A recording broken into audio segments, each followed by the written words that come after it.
Welcome to our channel. In today's video, we want to talk about some travel tips for Lisbon. Having taken a fun trip to Lisbon, which was absolutely amazing, we wanted to provide you with some insider's travel tips. So no matter what you do, you can be sure you will have a fantastic time in Lisbon as we did. However, to make the best of your trip, we put together a list of travel tips to help you plan your trip to Lisbon. This will save you time, money and spare you some hassle. We'll be showing you how to navigate around the city, saving some time by skipping those queues, where the best location for your hotel is, and a bunch of other travel tip ideas. So let's get started.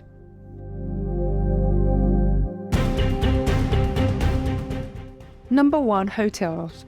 Lisbon is divided into various districts, each with its own distinctive character. My tip will be to stay in the Pastéis district, as it is easy to get to all of the other districts in Lisbon, such as Alfama, Belém and Sintra.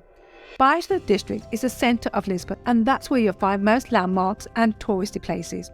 This area also offers a wide selection of restaurants, cafes, bars and shops. It's a vibrant neighbourhood full of locals and tourists. In the Pastéis district, you'll find Rua Augusta, the main pedestrian street, which links the city's two main squares, Rosia and Praça do Comércio. Rosia Square is where you'll find Rosia train station, and it is here where you will get the train to Sintra or any other trips outside of Lisbon. Not far from Rosia Square is Praça do Comércio, also known as Commerce Square, Lisbon's main square. Nearby is Santa Justa, a landmark elevator built in 1902, which leads on to Carmel Convent Ruins, a medieval church. So, in terms of location, Pastéis district is fantastic. You can't beat it, as everything is nearby. We really loved our location. I also wanted to mention that public transport in the Pastéis district is excellent. You can get the E15 tram directly to Belém district and tram 28 from here, and not to forget that the metro provides connection to the airport. Staying in the Pastéis district means you will be in the heart of Lisbon that connects to all other districts.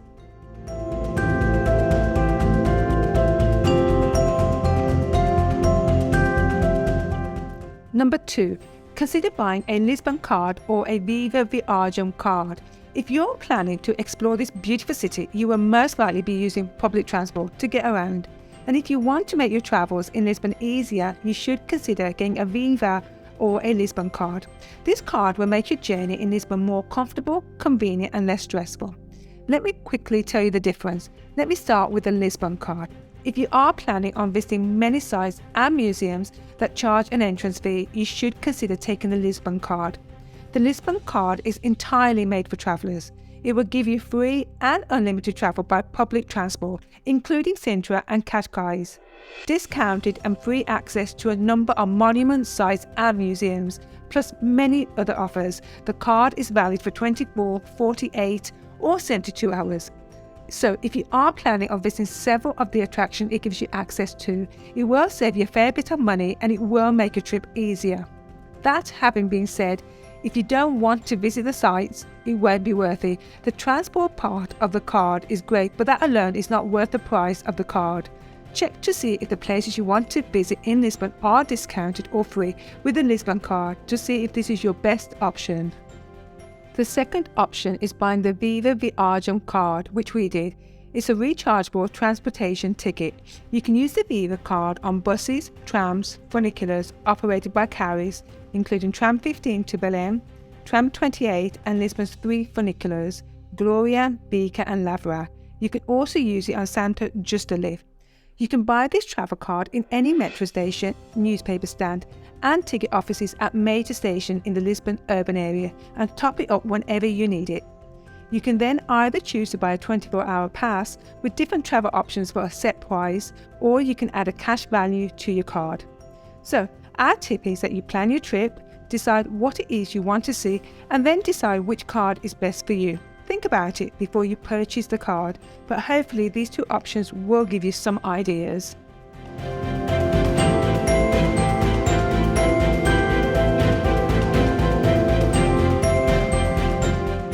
Number 3. Walking tours. Finding your way around when you're new to an area can be challenging. Whenever we go on holiday, we try to take a free walking tour. This allows us to familiarise ourselves with the area. If you have time, I would recommend taking a free walking tour. They're the best way to see the main sites and connect with a local guide who can answer all your questions. It's a lovely way to experience Lisbon. There are several free walking tours in Lisbon. Although they say it's free, it's about tipping them at the end of the walking tour. Just be sure to tip at the end. The tour guides you meet know a lot about the city.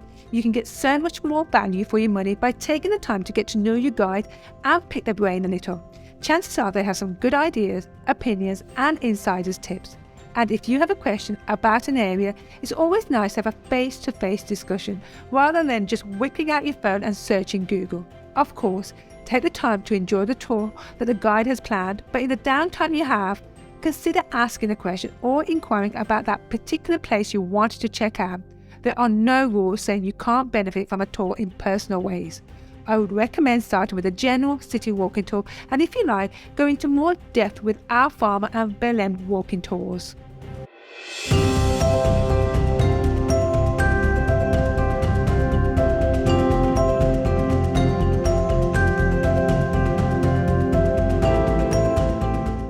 Number 4, comfortable shoes.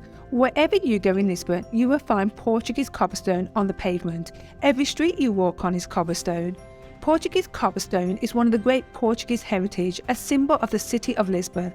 Its black and white pattern stretches across the city and paves almost every pedestrian pathway in town. It's one of these things that makes this city so pretty and picturesque, but it also makes it quite hard to walk on. While I am a huge fan of cobblestone pavements and I love walking, I am among the first to admit they are not easy to walk on. The streets are old, some of the cobblestone pavements are uneven, and when it rains, the cobblestone pavements are very slippery and it can be quite difficult to walk on. So make sure you wear comfortable, sturdy shoes with a grip on them. Even locals don't wear heels.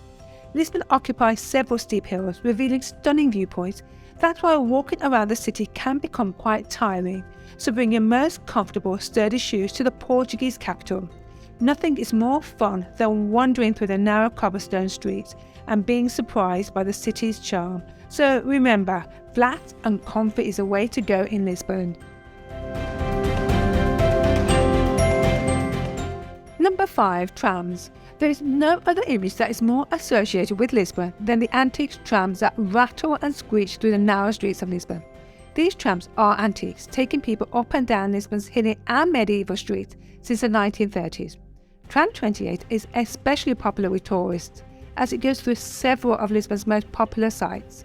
Riding Tram 28 is not only a great way to see the city, but also a great way to see as much as possible for very little money. Tram 28 takes a circular route around the city and will also save your legs from a lot of walking.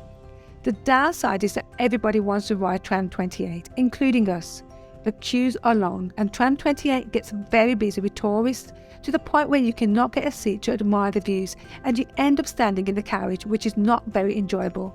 Our tip to ensure you get a seat to enjoy the views: board the tram at Martin Money Square, the beginning of the journey, the starting point in the Baixo district. Another tip: to enjoy it at its best, get up early in the morning or late evening to avoid the tourist crowds.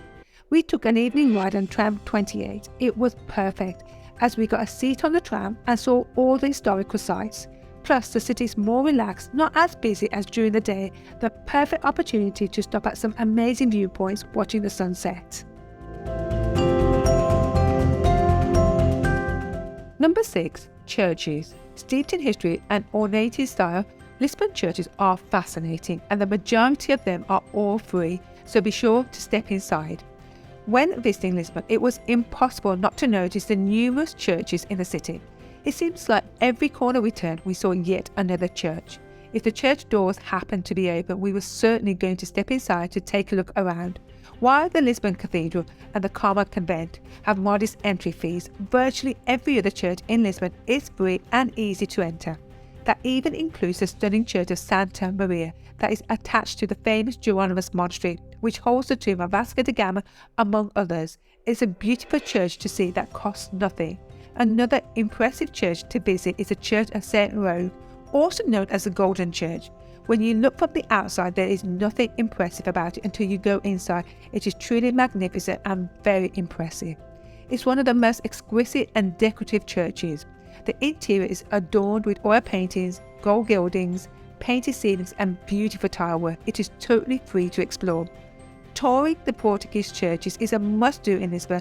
Next time you see a church, pop in. You'll be pleasantly surprised by its beauty.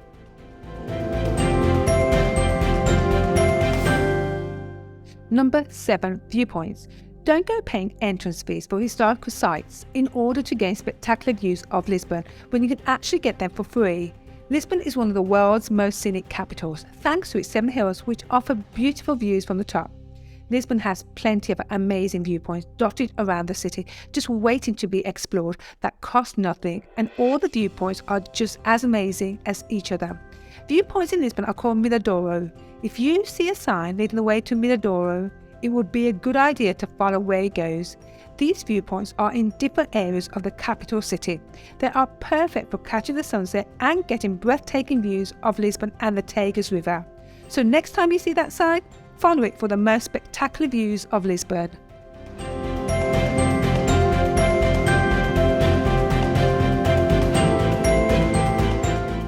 Number 8. Lisbon's neighbourhoods. Lisbon is home to many different neighbourhoods. Each has its own exciting things to discover, but one of our favourite places to explore was Alfama. It's the oldest and most colourful district of Lisbon.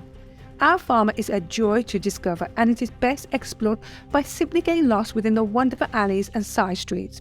This is Lisbon at its most traditional, so my tip is to forget the tourist map and navigate the back streets of Old Town Alfama. It is very easy to get lost in them, but if you have an adventurous spirit, you'll love it. Visit Alfama is like stepping into a small village where everywhere you turn is like a postcard view. The Alfama district is a beautiful maze of cobblestone alleys, cosy squares, terracotta tiled roofs, tiny streets with traditional houses and colourful balconies with hanging clotheslines and potted plants. Lisbon's oldest and most traditional neighbourhood was untouched by the earthquake of 1755, and today you still hear the sounds of fado echoing through the alleys as you walk by.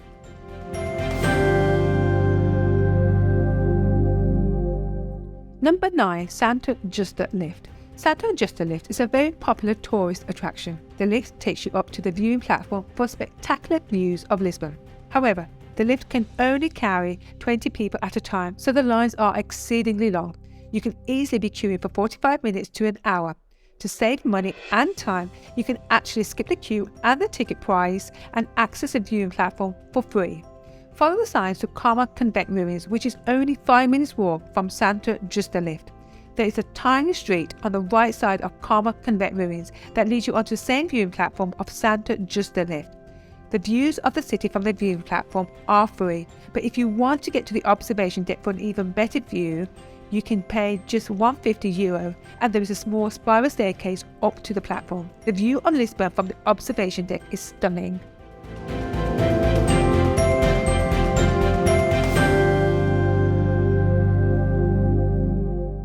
Number 10. Pastéis de Belém. It's one of the most famous bakeries in the world, known for their delicious pastéis de nata, which is a Portuguese egg custard tart. It would be a shame to visit Lisbon without ever tasting one of these sweet treats. Today, the cafe sells at least 20,000 custard tarts per day and attracts thousands of visitors. It's Lisbon's most popular attraction and one of the most popular eateries in the world, so it's no wonder that queues build up outside in peak season. At the entrance of the store, you will usually find a huge queue, but it moves quite quickly as the workers are super efficient.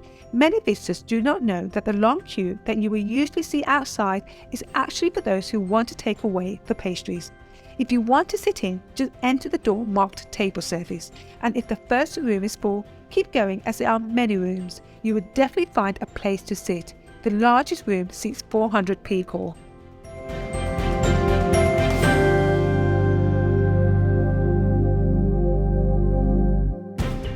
Number 11. Triumphal Arch. It is impossible not to walk through the majestic Triumphal Arch of Rua Augusta. This impressive arch represents a monumental entrance to the city of Lisbon. Somewhat of a hidden gem that not too many people know about is at the top of the arch is a viewing platform which you can access. Take the elevator and spiral staircase to the top of the arch and admire the views of the Tagus River and Viewpoints neighbourhood. The viewing platform has magnificent 360-degree panoramic view of the Viewpoints district. Thank you for watching, and don't forget to subscribe, like and comment.